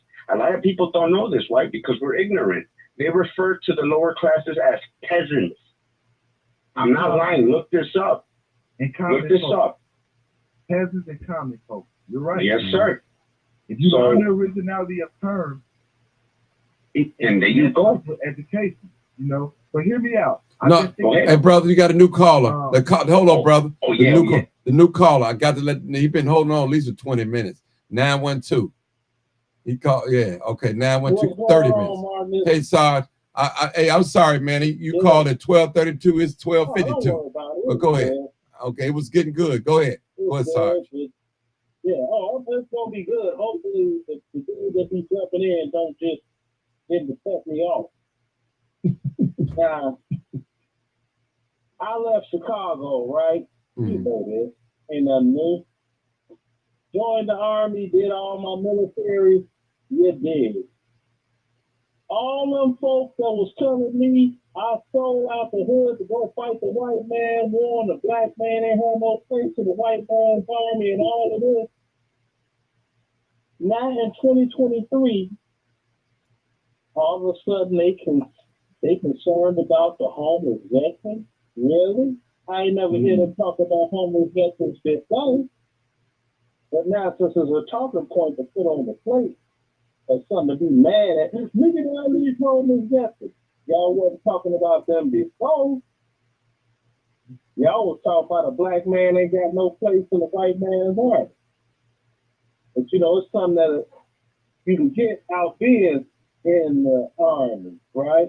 You know, they got something called a veteran low interest business loan that you are guaranteed as a veteran. Not to mention, you get your doggone home you want to buy. You don't have to put any money down. All of these are guaranteed. You just got to apply yourself. And like when you got the dude talking about the financial literacy and this and that, oh, that's beautiful. That's groovy gravy. Okay. My son been an authorized user on my credit. You see what I'm saying? I knew about that, learned that from my mom. You know, my dad died when I was 3. You're one person. Bruh. I asked to not be interrupted. I never said it wasn't nobody else. I never said it. Brother, young man. Did I not ask to not be interrupted? Let him talk, Did bro. He waited 30 minutes. He didn't cut nobody out. He was on here for 30 minutes before he said one word. Okay, go ahead, 912. Go ahead. I did ask that. Okay, that's the other thing we as Americans need to work on. Everybody got that. They're looking for the gotcha moment, and everybody want to be right. Everybody ain't going to be right. Your best bet is to be right and do what's right for you. It's like when I wrote that book about house music and how it started in Chicago and all of that.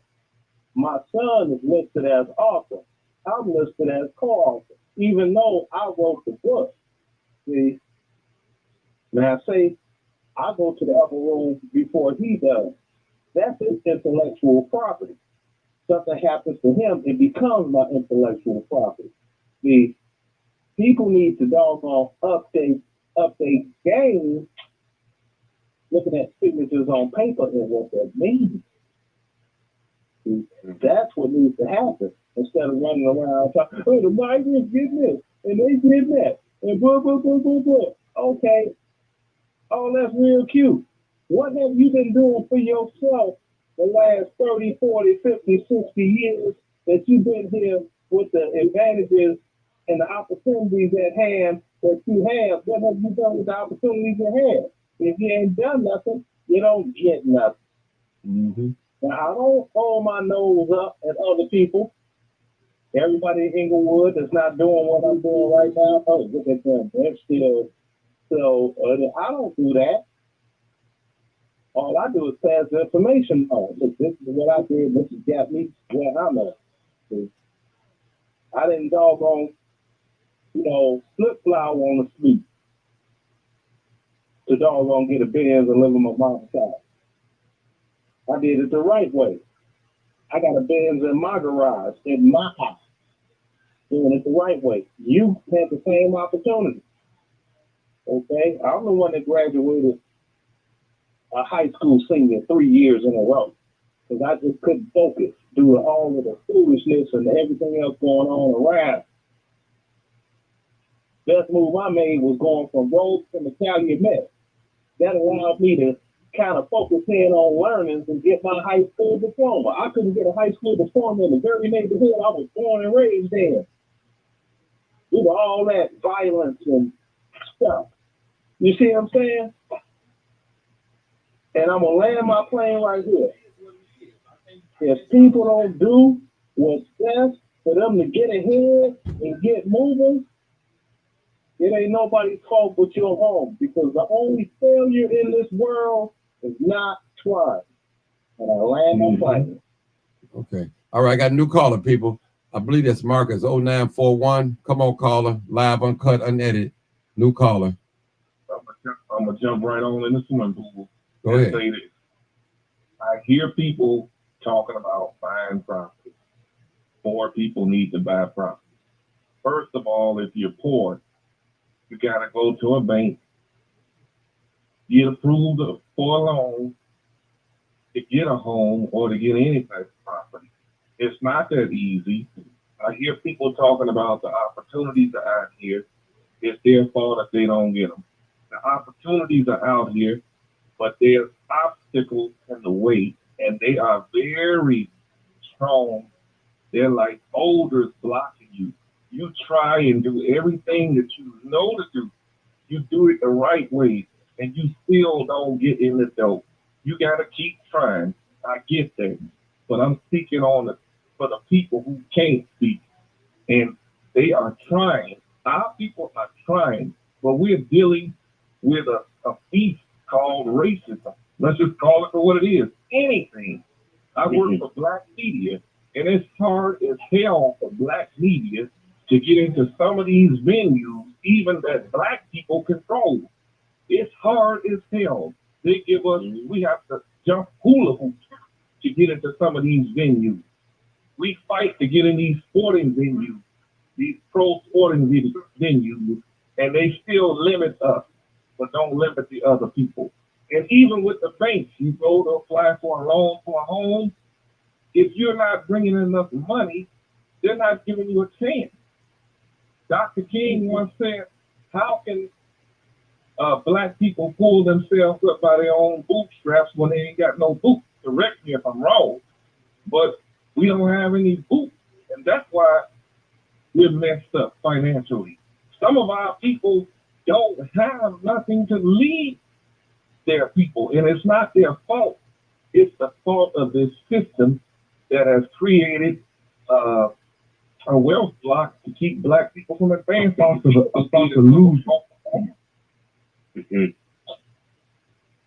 So you see what they did in Tulsa, Oklahoma, and you see what they tried to do to Mound Bayou, Mississippi by building a highway to make you bypass an all-black town so that you couldn't put your money in it. now let me say this, Marcus, and I'm gonna let you go back, Mark. That doesn't mean here in America that you can't make it because of all these roadblocks. Now you can make it, but I'm talking about as a group. There's a big roadblock for us. We have to cross every T and dot every I. They are going to go by every rule and law in the book when it comes to us trying to purchase a home, especially right now. Like the brother said, you might get a mortgage quicker than you. Matter of fact, you will get a mortgage before you get a business loan. The young brother said it on here. Because why should they finance us to be free? Because they're not going to do that, people. They're not going to finance us to be free. They don't want to see us well off.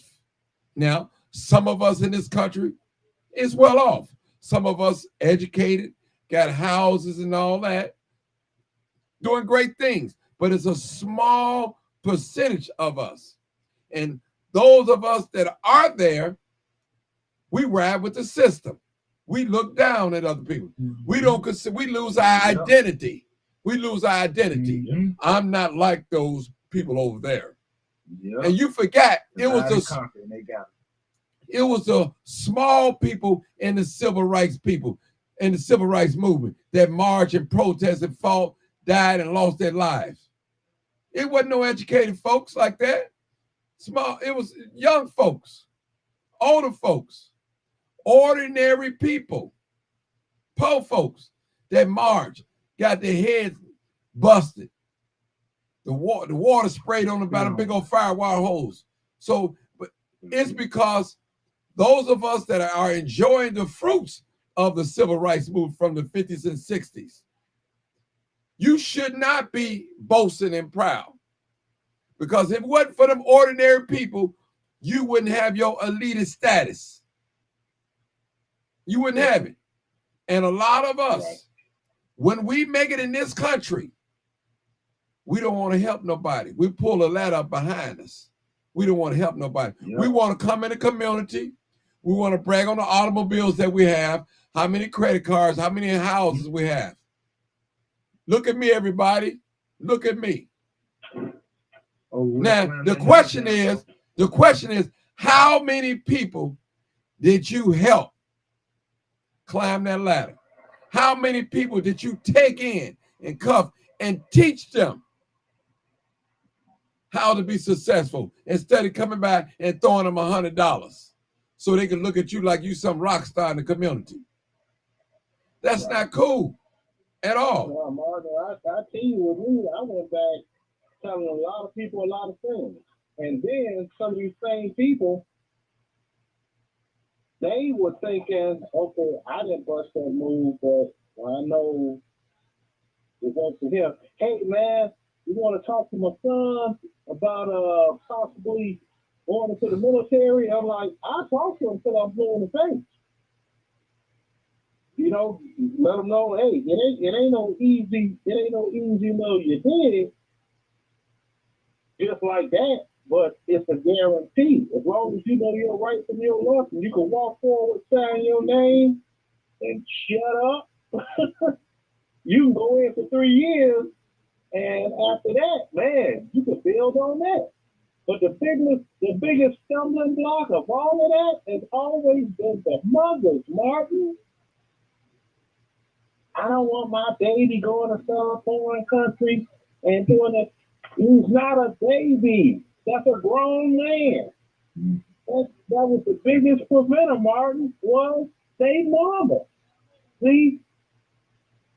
Now you try to convince some kid or something like that, I don't know, you know, I gotta go someplace I ain't never been, and then what if they go to war? And you know, that's scary.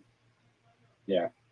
And I ain't gonna say, oh, ain't no kid gonna be scared. That's a scary feeling. You leaving your home for parts unknown, and you don't have no clear sight of what. But all you need is that mama. Nah, my baby, because see, I know what's gonna happen, this and that. And they're gonna take that bit and be like, well, my mama said. And that's what doggone messed it all up. Mm-hmm. And one last thing, all these black folks talking about Martin Luther King said how you supposed to pull yourself up by your bootstraps, you ain't got no boots. I'm sick of hearing that, Martin. All these kids running around wearing Jordans today. Jordans cost a whole lot more than the pair of boots. Pull yourself up by them shoestrings with your Jordans. Mm-hmm.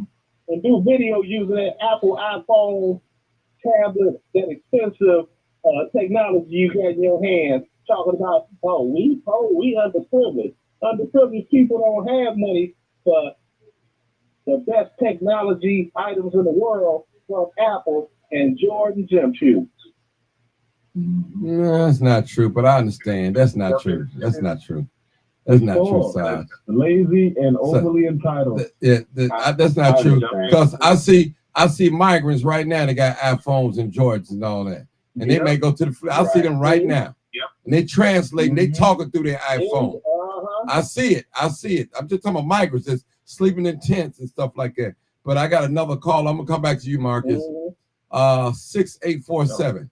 6847. Hey, what's up, brothers? How you doing, my brother? Everybody? All right, help us out. Help us out, brother. Go ahead. Hey, I get one point that everybody sees this with this migrant thing, and we need to pay attention on election day. Unless we have gotten out to vote, you are invisible. So a politician, you hear him talk about their constituents, and that means the people that actually got out and voted. And the voter registration results was something in the neighborhood of 32, 33%, you know. So does that scare a politician? I think, Martin, one time you said that that's one of the things, you know, that would make the political folks work, is that when they're scared of something, and they're not scared of your vote because they know you ain't gonna show up, they can run any kind of game on us that they want to run. And that's the whole thing. So it's not to beat up on nobody, but that's just to say to the person to your left, to the person to your right, hey, we got to fix this. We got to show up on election day and vote for somebody. Make our voices known, be there, you know, in attendance, you know, to say, hey, look, we're here. And that's the only thing that's going to make them move. And it's the only thing that's going to make them think twice, you know, to know that we're here. Yeah, because let me add something to that, Glenn. We have to go to these city council meetings too, because A lot of legislators, they are writing meetings right now. This week coming up, they're trying to put a law in place of a noise ordinance. So just suppose somebody steal your catalytic converter, and you need to drive your car to a shop to get some estimates. So if you drive past one of those detectives and they get you, and you're not trying to drive down the street being loud or nothing like that, but you're trying to go get your automobile fixed. So another thing, they trapping down on the motorcycles, they trapping down on those glass packs of these guys. So all these things, they talking about like a 800, I think a $700 some dollar or $800 fine. So this is what they're talking about, and you know who's going to affect most: the community of color, poor folks. Y'all know. So we need to be in City Hall. We need to be calling our aldermen and tell them to vote no on that, because they passed that. That's like another red light camera thing. And I'm quite sure all of us that ever lived in the city of Chicago probably once upon a time got a red light ticket. And that's unconstitutional. Yes, it is, sir. Or lost the car.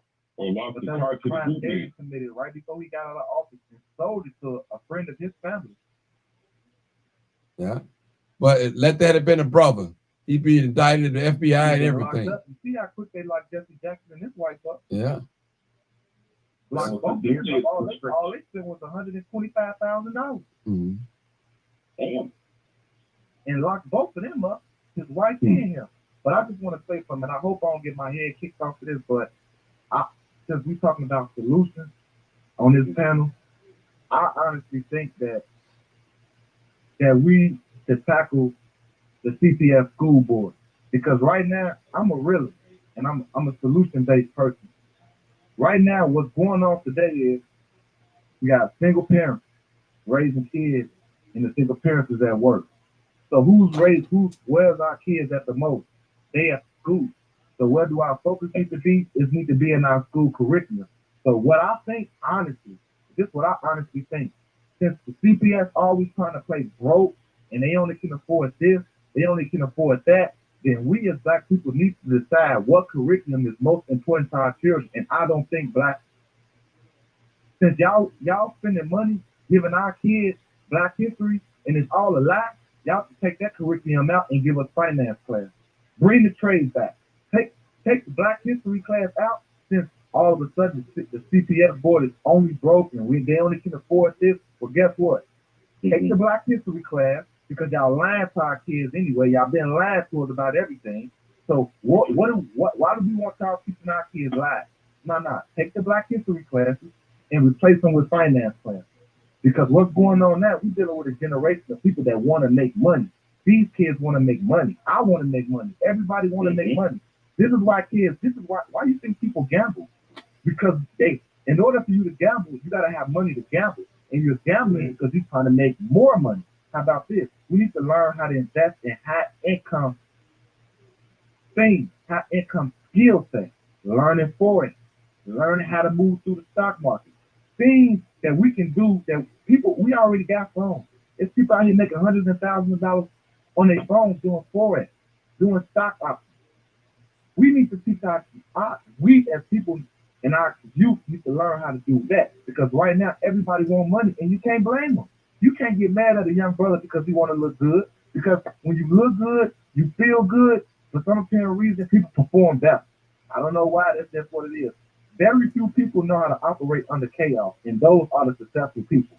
Discipline, patience, and know how to operate under chaos. Well, let me just say this. Let me say this, brother. Let me just cut you off a little bit. I agree with everything you just said. Sometimes we need a little fire on our butt to operate. You know, it's through an experience, man, that we can learn to learn how to be great.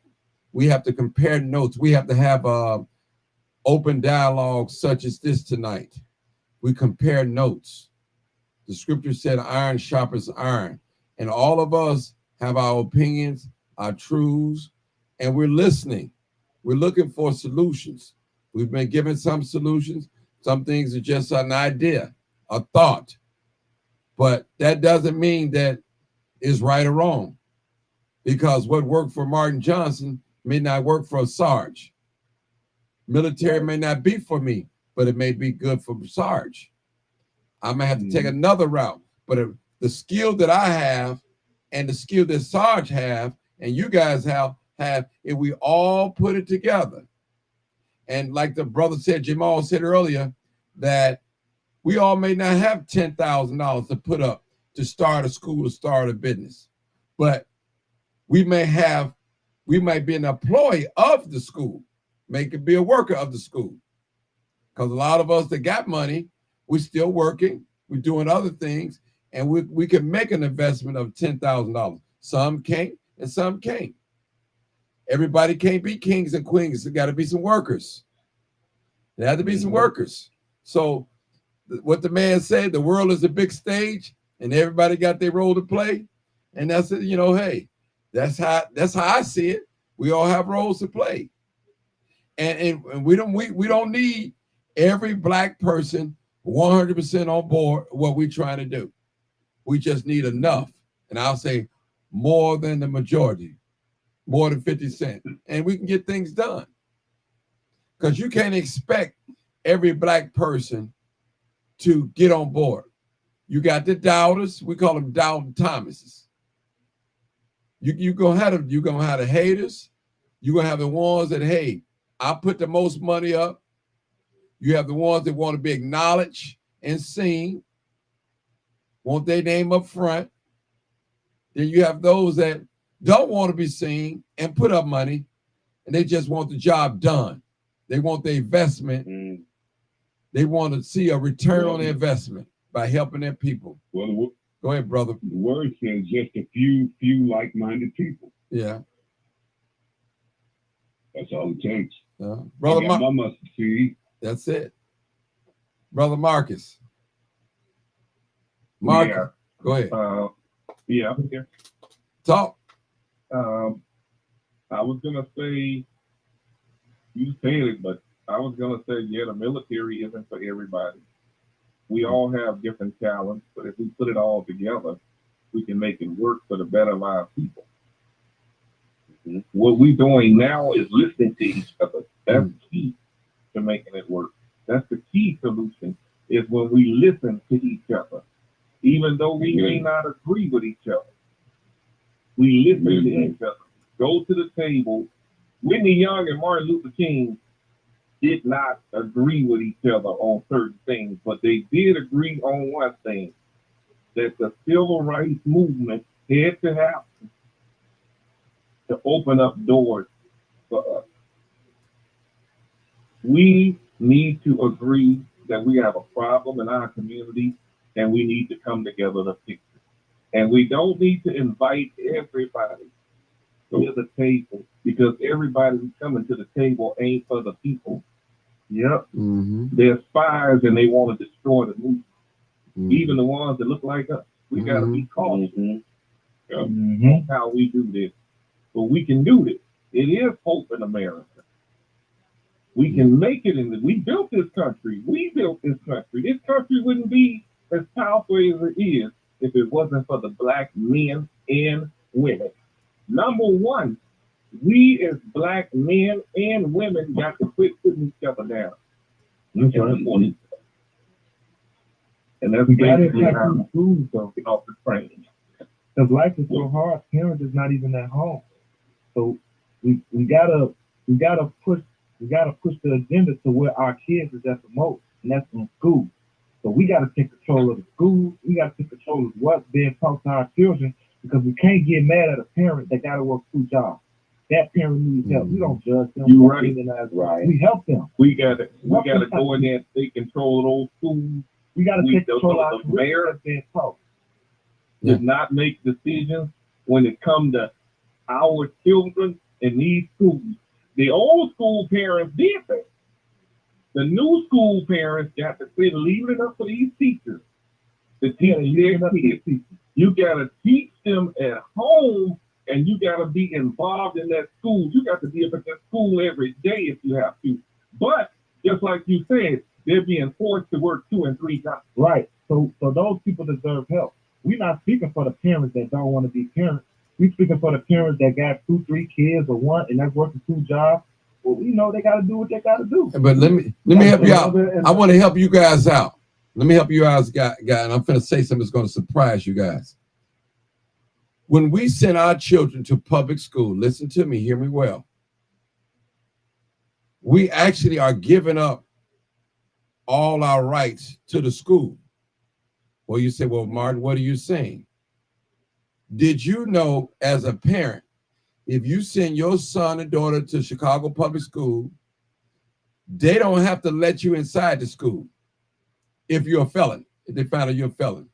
You can't go on a field trip or none of that.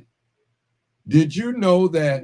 Yeah, I'm just telling you, this is the power to control. Did you know that they are teaching our young people, they're letting transgenders read books and come in and teach our young innocent children about that? Which, what does, I mean, a little grade child, what are you reading books and, you know, you're confusing them.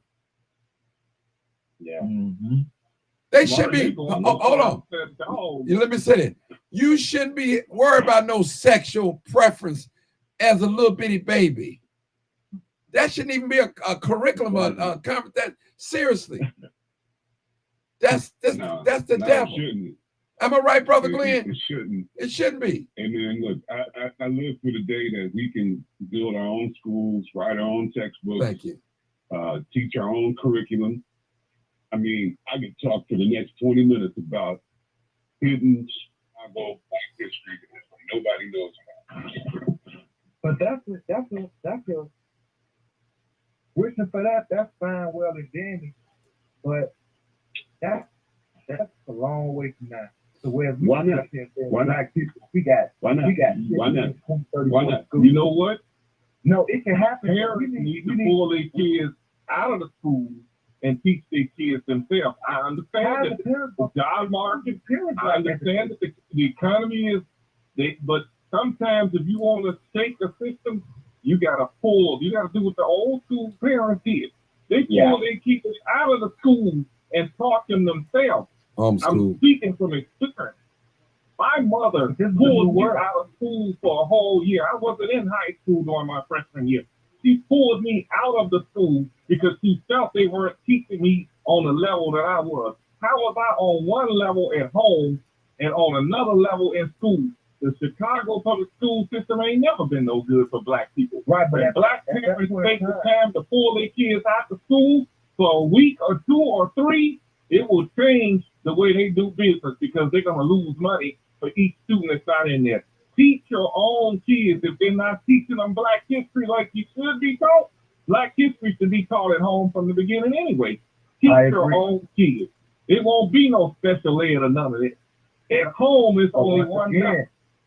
Got to be a realist, sir. Once again, you got to remember, these parents now is not 40 years old. These parents now is 18, 19, 21, 22. They need to listen and take notes. They don't know. And you only have one parent. Take notes and you only got one. They'll do it. Yeah, so it's better to have 2 parents than one. Yes, I agree. That's something that we need to be focus on too. On. Yes. Yes. I agree with you. We need to put more emphasis on that. I agree with that. Because I imagine it'd be a lot more difficult for one person to have to do everything by themselves. But again, that's a choice. Yeah, it is a choice. Going back to creating the child to everything else after that. That's the choice of 2 individuals, a man and a woman. So we need to get our houses together. I'm gonna say this and I'm out of here. Black man and Black woman need to put all the petty stuff aside and start being a family again and start moving forward. 2 hands is better than one. And I'm out of here, y'all. Okay, appreciate you. I'm gonna go ahead and end because we almost been on here 2 hours. It's 1:49. But I want to thank you guys. Go ahead. Somebody want to say something real quick? Yeah. Let me just real quick before you end this real quick, Martin. Thank you. Go ahead. Okay, so having said all the stuff that we said, and to whoever might be listening to in the coming time, this video, whatever, we need to get together. Look, and we have a beautiful opportunity. because back in the past they used to sabotage our ways. Look at what they did to the Tulsa and all the Wall Street over there. You know, but right now we don't have that going on. Not right now. So I think it's a perfect opportunity for individuals like us to be the next leaders and start getting more involved, even though we don't want to do the job, because it's a lot of, you know, organizational skills and all sorts of, you got to have great oratory skills and start learning more stuff. And it's a lot of pressure, and then we got to go to work. But, you know, hopefully in due time, we started coming together and addressing these issues and actually start implementing them and start taking initiative to getting this stuff done, you know, like, and before you end this, I have this in mind because I call it the Chicago Initiative. You know, in due time, maybe, you know, we'll get to talk about it later in coming months, but, you know, basically it's starting to implement like fixing the streets and dealing with all that migrant issues and all this crazy stuff they're doing, you know, just all this crazy stuff, but it's going to take our part, guys. We're going to, you know, we're reforming and we're still got a lot of ways to go. And with these kids, we got to start involving them like they used to involve us in the protests. We got to start teaching them this stuff. We got to start teaching them what they were teaching us, you know, all the good stuff, all the stuff to get involved, community and stuff like, or cleaning up the garbage and caring for your community and not going over there defiling and having fun just for the fun, because we could have did the same thing. And when we was in gangs and used to go to downtown for the marches, May Day, we never used to do what these kids did, and we would respect. You know what I'm saying? So I'm gonna leave it there. Thank you, Martin, for giving me that opportunity, gentlemen.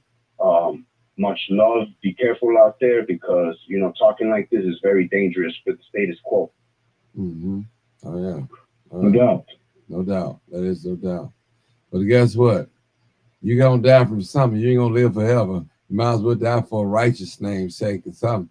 Don't die over no dice game. Don't die over no blue or red or 6 point or 5 point or 4 point, whatever. Die for something that's meaningful, that's going to help your race of people, your group of people. Yes, sir. And you'll feel proud of you. You'll die with honors. The scripture said, no greater love than a man to lay down his life for his friend. I'm quite sure a lot of those civil rights men, they could have been right now still living 75, 80 years old, enjoying their great-great-grandchildren right now. But they decided to make a sacrifice. And that's why the change came on. The change come on. We're enjoying some of the fruits of the civil rights movement. Now, did they make some mistakes? Yeah, they made some mistakes.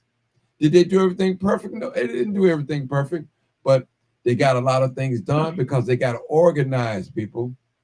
As the brothers say, they start assembling. So it is what it is. Good night. Thank all my wonderful guests. Anybody else before I close out? Because I'm about to head on up out of here. That's it. All right. That's it. Good night, sir. Thank you. Good night. Good night, y'all. Y'all already know what it is. Know what it is. What is it? Live, uncut, unedited. This is where we tell the truth. And what? And shame the devil. Now, I don't know about you, but bye, baby. All right. I love being black. I love being black. All right, people. Go back to your community. Love on somebody. If you got a skill or something, skill set, teach them. That's all. Cuff them, mentor them. Listen to somebody. Don't be so quick to talk all the time. Listen, sometimes if you just sit and listen to people and just let them vent a little bit, they'll be all right. But thank y'all so much. It's live, uncut, unedited. Make sure you guys share this video. It's very important that you do. Thank you. Good night.